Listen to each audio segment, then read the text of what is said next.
enjoy doing interviews, and people go, well, why do you do it? One big reason why I can't stand it, public speaking, being on camera. I used to stutter real bad growing up.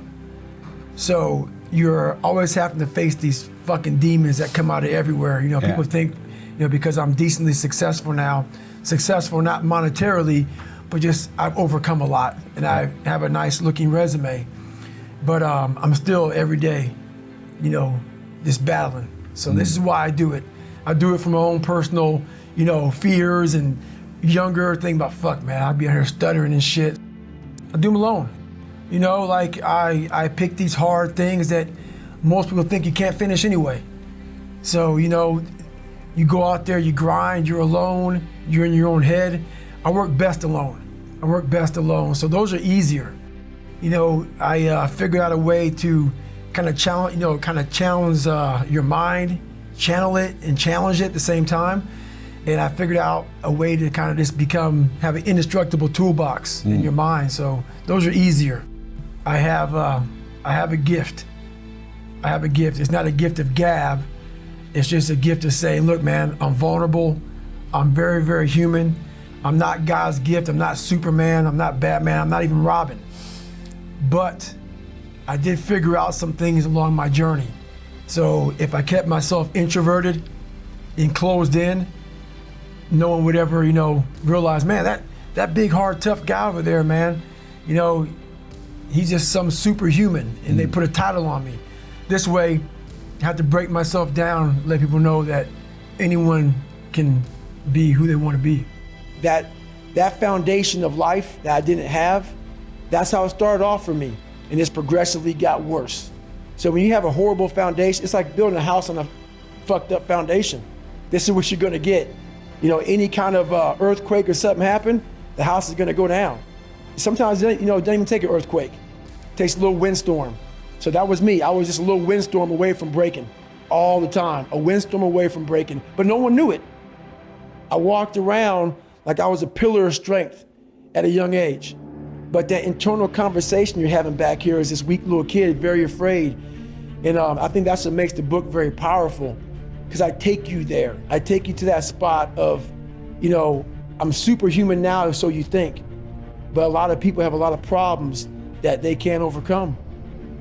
When I talk to people, like, I see where I'm at today, but I know where I come from. And it's kind of hard to almost separate that. I'm almost, not in a way I'm kissing my own ass, but I'm amazed at what a human being can actually do. So when I start talking to myself in the third person, it's strictly because I know that I literally made this human being out of just like a whole bunch of scraps. And I wasn't, you know, I wasn't a mechanic. I wasn't a carpenter, so I didn't know how to do any of this shit. You know, I wasn't trained in how to build a human being from nothing. You know, like my mom didn't train me, my dad didn't train me, life didn't train me. Well, life did train me. And I started putting this scrap metal together. I'm like, I wonder what the fuck's gonna happen. You know, the first year I tried to do was all fucked up. And after a while, I started learning more and more and more through pain and suffering. I started learning so much about stuff.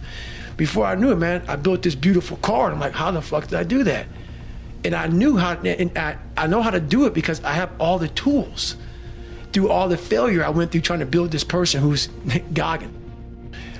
And you said it perfectly there. The one thing that made me who I am today is being vulnerable.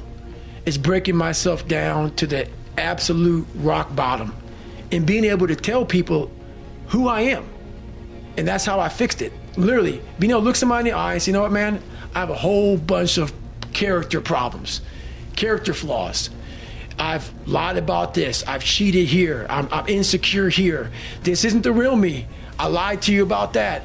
I wanted your acceptance in life. All those things happen, but the thing about it is that we get judged so quickly by who we are. We don't know, we don't go to where it happened. You know, life created this person, me. Life created me to be this fucked up person that I was back in the day. And I had to realize, man, that's okay, man. It's not my fault. Now I gotta go back and fix this shit though. So a lot of this isn't your fault, why you do some things you do, why you feel the way you feel. But no one's coming back to save your ass. You have to go back to where the shit started, wherever that place is for everybody, and have the courage to go back there and start fixing what broke you. And that's my, I was like, hey, I'm fucked up. I'm gonna go back and fix this. You gotta be able to get out and let your mind see open-mindedness. Because a small town, what it does to you is it closes your mind. Completely closes your mind. Not everybody. This isn't everybody, a lot of people. You have to be able to go out there and create open-mindedness. You need space. You need space to see the world. A lot of ignorance in the world, it comes from people not being out and seeing other things, seeing other people, seeing all kind of shit. That's why we judge so harshly, because our minds are so closed to the reality of life. And the problem with the collectivist perspective, especially the one that portrays you as a victim, is that it's always up to someone else to solve your problems.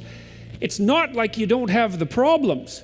You know, the idea that in some sense you're an eternal victim, well, there's a truth in that, given that nature is conspiring to destroy you and will be successful in the end, that you're undermined by your own society at the same time you're buttressed by it, and that you're a target of your own malevolence and that of others. I mean, so there's a triad of tragic and malevolent forces that are aimed directly at your heart, and that's always the case. But to not take responsibility for that and to attribute to that to a cosmic injustice or a sociological injustice in some sense that's aimed particularly at you, that's somehow the fault of others, is to miss the great adventure of your life. You know, one of the things I learned last year, I was doing a series of biblical lectures, and I started to analyze the Abrahamic stories, which I didn't know very well. And the story of Abraham is particularly interesting because Abraham he's a slow starter. He's one of those guys that failed to launch, right? He's in his father's tent, hanging around his mother's skirts till he's 80. And 80, that's exactly it. And God finally gets fed up with him and says, look, why don't you get the hell out of the tent and get out there in the world and have an adventure? You know, your life is waiting for you. And well, it's God calling, so Abraham has enough sense to pack up and leave, but it's complete bloody catastrophe from there on in, you know. I mean, the first thing he encounters is a famine, and that's no joke, and then it's a tyranny, that's the next thing, and then it's a conspiracy to steal his wife. And I'm sure that he spent the next 20 years wondering why in the world he ever listened to God and just didn't stay in his damn tent, you know. But there's and the Abrahamic story and the stories that follow that they all have that same narrative structure, is that there's this call to adventure, but it's not to happiness by any stretch of the imagination. It's to a heroic mode of being that involves taking responsibility for the full catastrophe, and that in that adoption of that adventurous mode of being, there's a deep meaning to be found. Right, a meaning maybe that transcends just you, that involves your family and that involves your community and maybe even the destiny of humanity itself. But there's nothing about that that's secure or easy, and very little that has to do with happiness. The idea that your problems should be solved for you, let's say, and that it's unfair that you have them, well, it's attractive in that there's nothing for you to do except complain. But it's horrifying in that there's nothing for you to do except complain. The difficulty is actually, the funny thing is the difficulty is actually the destiny. And it is insanely difficult, but maybe you're insanely up to the task. You know, and I would also say, there is evidence for this, you know. In the clinical literature, we know that one of the main strategies that you can use to help people cure themselves is for them to grapple with what they're terrified by, grapple with what they're terrified so badly that they're avoiding, and to learn to confront it in pieces, in stages, in manageable stages. Not too much, you know, because you can hurt yourself, but not too little, because then it's pointless. And it works. It makes people not less vulnerable, but more courageous and stronger, which is better than being less vulnerable, because good luck with that. That's not happening.